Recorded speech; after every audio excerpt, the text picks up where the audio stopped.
Hello दोस्तों, आप सबका इस डिजिटल प्लेटफॉर्म पर हार्दिक स्वागत एवं अभिनंदन। और हम चर्चा कर रहे थे प्रकाश से संबंधित, और प्रकाश से संबंधित हमने देखा था कि प्रकाश का परावर्तन क्या होता है। उसके बाद में हमने अगले वीडियो के अंदर देखा था कि गोलीय दर्पण से संबंधित, उसमें डेफिनेशन की बात की थी। आज हम बात करेंगे उसी गोलीय दर्पण से संबंधित, जिसमें अवतल दर्पण की बनने वाली जो स्थितियां हैं, बिंब की जो स्थितियां हैं, उनके प्रतिबिंब बनाना, तो वो हम बनाएंगे। तो देखिए, सबसे पहले हमें चर्चा करनी है आज अवतल दर्पण द्वारा बिंब की जो स्थितियां हैं, अवतल दर्पण द्वारा जो बिंब की स्थिति है, उस स्थिति का हमें क्या करना है, प्रतिबिंब बनाना है। क्या बनाना है? प्रतिबिंब बनाना।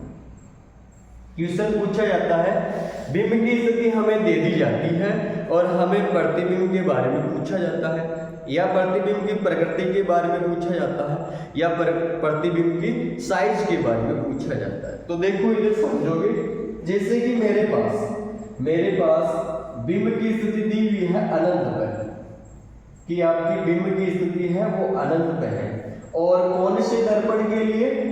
अवतल दर्पण के लिए। तो हमें किस प्रकार से करना है, इधर देखोगे तुम, ये मेरे पास अवतल दर्पण है। मैंने पहले भी आपको बताया था कि अवतल दर्पण होता है जिसका परावर्तक पृष्ठ अंदर की तरफ और पॉलिश बाहर की तरफ की भी हो, वो आपका अवतल दर्पण होता है। और आपने देखा था कि इस परावर्तक पृष्ठ के बीच के केंद्र को ध्रुव कहा जाता है, और गोलीय दर्पण एक गोले का एक भाग होता है, और इस गोले का जो केंद्र है इसको कहा जाता है वक्रता केंद्र। वक्रता केंद्र और P से खींची गई एक सीधी रेखा को बोला जाता है मुख्य अक्ष। यहां तक हमने पहली बात कर चुके हैं। अब देखो, मेरे पास बिंब की स्थिति, बिंब का मतलब होता है कोई वस्तु, और प्रतिबिंब का मतलब होता है उसका प्रतिबिंब बनना, उसकी परछाई बनना। तो मेरे पास यहाँ पे अनंत से कोई बिंब रखा गया है, और उस बिंब यहाँ पे कोई टॉर्च है और उसका प्रकाश आ रहा है, प्रकाश की किरण आ रही है। तो यहाँ पे मुझे दिखाई दे रहा है कि यहाँ पे अनंत है, और अनंत से प्रकाश की किरण आ रही है। आने के बाद परावर्तक पृष्ठ पर टकराती है। हमने पहले भी पढ़ा था कि मुख्य अक्ष के समानांतर कोई भी प्रकाश की किरण आती है तो फोकस से होकर गुजरती है। तो ये मुख्य अक्ष के समानांतर है, आपका C यहाँ है, तो ये आपके फोकस से होकर गुजरेगी, और ये आपके फोकस से गुजरेगी, यहाँ पे आपका F है। उसके बाद में इधर भी दर्शा सकते हैं, ये कोई आपकी प्रकाश की किरण आ रही है, ये प्रकाश की किरण आती ये आपके परावर्तक पृष्ठ पे टकराती है, और ये आपका प्रतिबिंब कहाँ बन जाता है? फोकस पे बन जाता है। तो आप क्या बताओगे, यदि बिंब की स्थिति अनंत पे है तो प्रतिबिंब की स्थिति कहाँ पे बनेगी? फोकस पे बनेगी। प्रतिबिंब की स्थिति कहाँ पे बनेगी? फोकस। तो आप यहाँ पे लिखोगे कि प्रतिबिंब की जो स्थिति है वो कहाँ बनेगी? फोकस पे। प्रतिबिंब की स्थिति बनेगी फोकस पे। और छोटा, अगर साइज पूछे तो प्रतिबिंब कैसा बनेगा? छोटा। मेन यहाँ पे पूछी जाती है प्रतिबिंब की प्रकृति, प्रतिबिंब की प्रकृति के बारे में पूछा जाता है। तो प्रतिबिंब की जो प्रकृति है वो होगी आपकी वास्तविक एवं उल्टा प्रतिबिंब। ये हो गया। आपने यहां पे देखा कि बिंब की स्थिति अनंत में है तो प्रतिबिंब कहां बन रहा है? फोकस पे, और प्रतिबिंब की जो प्रकृति है वो है वास्तविक एवं उल्टा, और यहाँ पे आपका प्रतिबिंब बना हुआ है कि ये आ रही है आपकी प्रकाश की किरण, मुख्य अक्ष के समानांतर प्रकाश की किरण आती है तो वो फोकस से गुजरती है। ये हो गया आपका पहला। इसके बाद मैं दूसरा बात करूंगा, आपकी दूसरी बिंब की जो स्थिति है, बिंब की स्थिति, और वो बिंब की स्थिति है आपके वक्रता केंद्र C से परे, C से परे। मतलब सी से दूर, परे का मतलब होता है दूर। और मेरे पास ये आपका अवतल दर्पण, और अवतल दर्पण ये हो गया मुख्य अक्ष, और ये हो गया ध्रुव, और ये हो गया वक्रता केंद्र, और वक्रता केंद्र से परे यानी आपका बिंब कहाँ रखा गया है, यहाँ पे रखा गया है। अब ये प्रकाश की किरण आ रही है, और आने के बाद ये कहां से गुजरेगी, फोकस से गुजरेगी। कहां से गुजरेगी, फोकस से।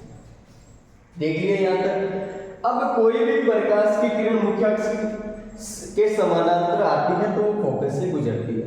उसके बाद में आपको प्रकाश की किरण को गुजारना है वक्रता केंद्र से, और यह आप वक्रता केंद्र से गुजारोगे।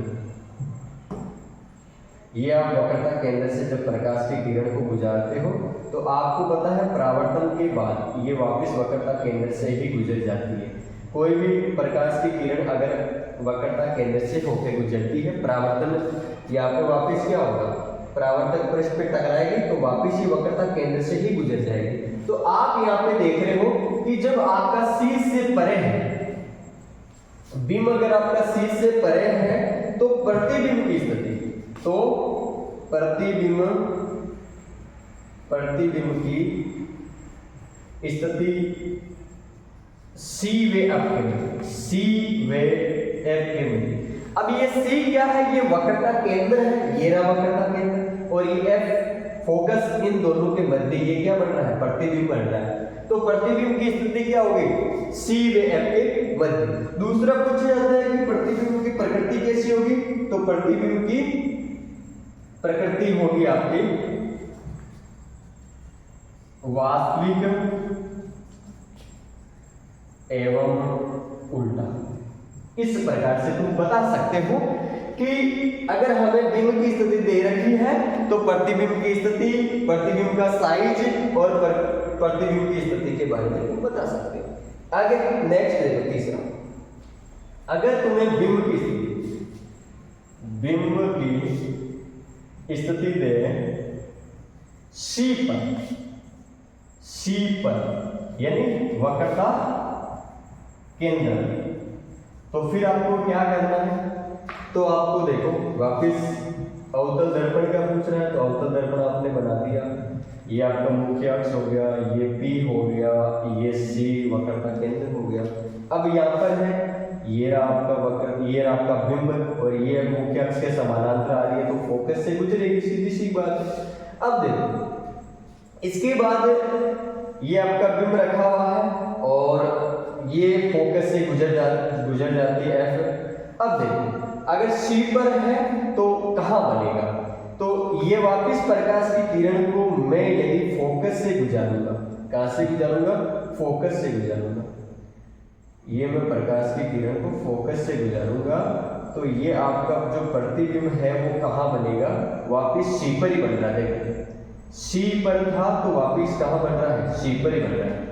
बिंब कहाँ रखा गया था, वक्रता केंद्र C पर, और हमने सबसे पहले प्रकाश की किरण को गुजारा, मुख्य अक्ष के समानांतर दी तो वो आपके फोकस से होकर गुजर गई। उसके बाद में वापस प्रकाश की किरण आपने किधर से गुजारी, फोकस से गुजारने के बाद में ये किरण क्या हो जाती है, मुख्य अक्ष के समानांतर हो जाती है। तो आपने यहाँ पे देखा कि जो प्रतिबिंब की स्थिति है वो प्रतिबिंब की स्थिति C पर है तो वो वापस C पर ही बनेगी। प्रतिबिंब की स्थिति कहाँ बनेगी, C पर। और प्रतिबिंब की जो प्रकृति है वो आपके वास्तविक, जिसे पर्दे पर प्राप्त किया जा सकता है, वास्तविक एवं उल्टा। वास्तविक एक आभासी होता है, एक वास्तविक होता है। आभासी क्या होता है, जिसे पर्दे पर प्राप्त नहीं किया जा सकता, और वास्तविक का मतलब होता है जिसे हम पर्दे पर प्राप्त कर सकते हैं। इसके बाद अगला देखिए, अगला है बिंब की स्थिति, बिंब की स्थिति, और ये बिंब की स्थिति है C व F के, C व F के। ये हो गया मुख्य अक्ष, ये हो गया P, ये हो गया C। अब आगे देखो ये कहाँ पे है आपका, ये हो गया F, ये बोल रहा है C व F के मध्य है। तो इस प्रकार से प्रकाश की किरण, ये सबसे पहला काम आपका यही है कि बिंब से प्रकाश की किरण आ रही है तो वो मुख्य अक्ष के समानांतर आती है, तो आपको फोकस से गुजारना है। आपने ये काम कर दिया। इसके बाद में दूसरी प्रकाश की किरण को आपको किधर से गुजारना है, ये आपको किधर से गुजारना है, कहाँ है, सी व एफ के मध्य है, तो आपको ये दूसरी प्रकाश की किरण सी से गुजारनी है। कहाँ से गुजारोगे, सी से गुजारनी। ये आपका यहाँ पे क्या था, सी था, और आपने यहाँ पे रखा सी व एफ के मध्य। अब देखो, आप जब भी प्रकाश की किरण को सी व एफ के रखा, तो आपने सबसे पहला काम तो क्या कर दिया कि इसको मुख्य अक्ष के समानांतर लेके आए, तो समानांतर लेके आए तो ये फोकस से गुजर गई। दूसरी बार आपने क्या किया, प्रकाश की किरण को सी से गुजारा, तो ये वापस सी से गुजरेगी और आपका प्रतिबिंब कहाँ बन जाता है, सी से परे बन जाता है। कहाँ बन जाता है, सी से परे। तो प्रतिबिंब कहाँ बनेगा, प्रतिबिंब कहाँ बनेगा, प्रतिबिंब की स्थिति बनेगी सी से परे, और प्रकृति वही आपकी वास्तविक और उल्टा। आपने यहाँ पे क्या देखा, आपने यहाँ देखा आपका प्रतिबिंब कहाँ रखा हुआ है, ये आपका सी व एफ के मध्य रखा हुआ है। उसके बाद वो प्रकाश की किरण को आपने गुजारा, तो ये मुख्य अक्ष के समानांतर थी, तो फोकस से गुजर गई। दूसरी प्रकाश की किरण को आपने वक्रता केंद्र से गुजारा, तो ये वक्रता केंद्र से गुजरते हुए आपने देखा कि ये सबसे पहले प्रकाश की किरण टकराएगी, टकराने के बाद में सी से गुजरेगी, तो आपने देखा कि ये सी से परे बन जाता है। इसके बाद नेक्स्ट अब आता है अगला,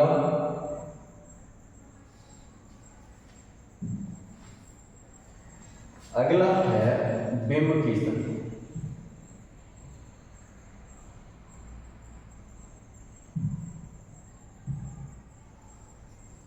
बिंब की स्थिति, और वो बिंब की स्थिति है P व F के मध्य। तो आप देखोगे ये हमारे पास अवतल दर्पण है, और ये हो गया P, और ये हो गया F, और ये हो गया C, यहाँ पे आपका रखा हुआ है। तो ये प्रकाश की किरण तिर्यक रूप से आएगी, ये तिर्यक रूप से गुजरा आपने, तो ये वापस तिर्यक रूप से ही गुजरेगी, ये तिर्यक रूप से गुजरा।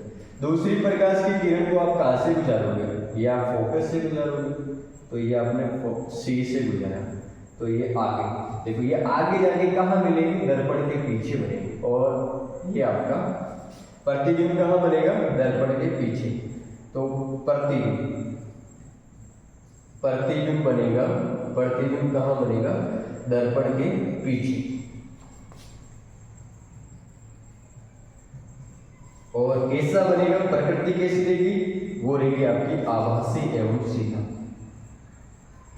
आभासी एवं सीधा। ये हो गया। मैं एक बार वापस से बता रहा हूं, शुरू से इधर देखोगे आप, शुरू से बता रहा हूं, एक नंबर से। सबसे पहले हमने अवतल दर्पण के बारे में हम बात कर रहे हैं, तो